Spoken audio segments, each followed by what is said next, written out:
بسم اللہ الرحمن الرحیم۔ السلام علیکم۔ اللہ کے نبی مسجد میں بیٹھے ہوئے تھے۔ ایک صحابی آئے، سعد الاسود، اور کہا، یا رسول اللہ، میری شادی کروا دے، میں بہت کالا بھی ہوں اور بدصورت بھی ہوں، تو مجھے اپنی لڑکی ہی کوئی نہیں دیتا۔ آپ نے کہا اچھا، اور پھر پوچھا، کیا عمر بن ویب بیٹھے ہیں؟ بتایا گیا نہیں، تو فرمایا، عمر بن ویب کے پاس جاؤ اور کہو کہ میرے اللہ کے نبی نے بھیجا ہے اور مجھے اپنی بیٹی کے نکاح میں دے دو۔ عمر بن ویب کافی خوبصورت بھی تھے اور وہ بہت مالدار بھی تھے۔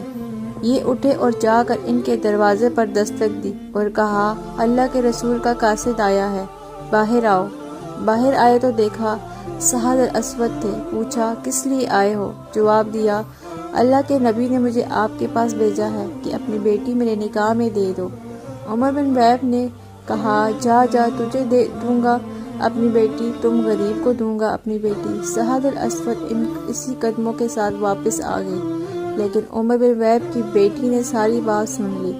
بیٹی نے عمر بن ویب سے کہا، ابا جان، آپ نے میرے نبی کی بات کو ٹھکرایا ہے، جاؤ جا کر ہاں کر دو، کہیں ایسا نہ ہو کہ ہم تباہ و برباد ہو جائیں۔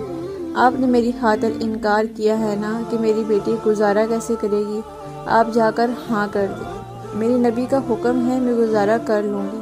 عمر بن ویب مجلس میں آئے تو سعد الاسود پہلے مجلس میں آئے بیٹھے تھے۔ اللہ کے نبی نے عمر بن ویب کو دیکھا تو کہا، عمر بن ویب، آپ نے تو ہماری بات ہی ٹھکرا دی۔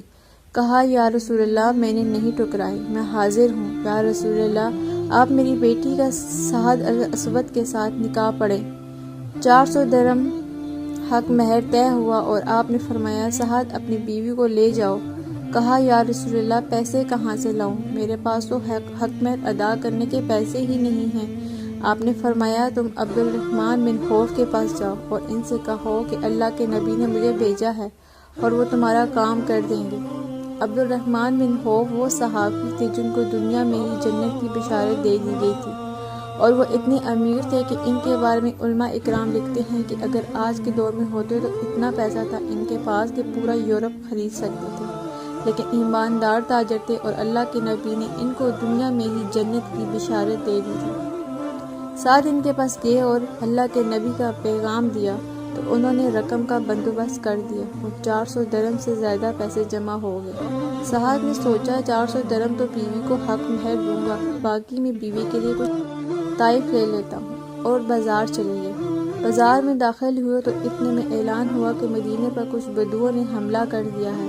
جیسے ان کے کان میں آواز پڑی کہ مسلمان آؤ دفاع کرنے کے لیے، تو بیوی کے طائف کا خیال ترک کر دیا اور ایک گھوڑا اور تلوار خریدی اور لشکر میں گھس گئے۔ لڑتے لڑتے ان کا گھوڑا زخمی ہو کر نیچے گرا اور بدوؤں نے ان پر حملہ کر دیا تو اچانک دور سے اللہ کے نبی کی سعد پر نظر پڑی تو لپکے، سعد، تم یہاں کیا کر رہے ہو؟ تمہیں تو میں نے تمہاری بیوی کے پاس بھیجا تھا۔ تب تک سعد الاسود شہید ہو چکے تھے۔ اللہ کے نبی سعد کی طرف لپکے، سعد کے سر کو اپنی جولی مبارک میں رکھ لیا اور آپ کی آنکھوں سے آنسو نکل کے سعد کے چہرے پر پڑ رہے تھے، اور اللہ کے نبی پیار سے کہنے لگے، سعد، تو کتنا پیارا ہے، تو کتنا خوبصورت ہے، تو کتنا خوشبودار ہے۔ پھر آپ مسکرائے اور فرمایا، رب کعبہ کی قسم، سعد حوض کوثر پر پہنچ گیا ہے۔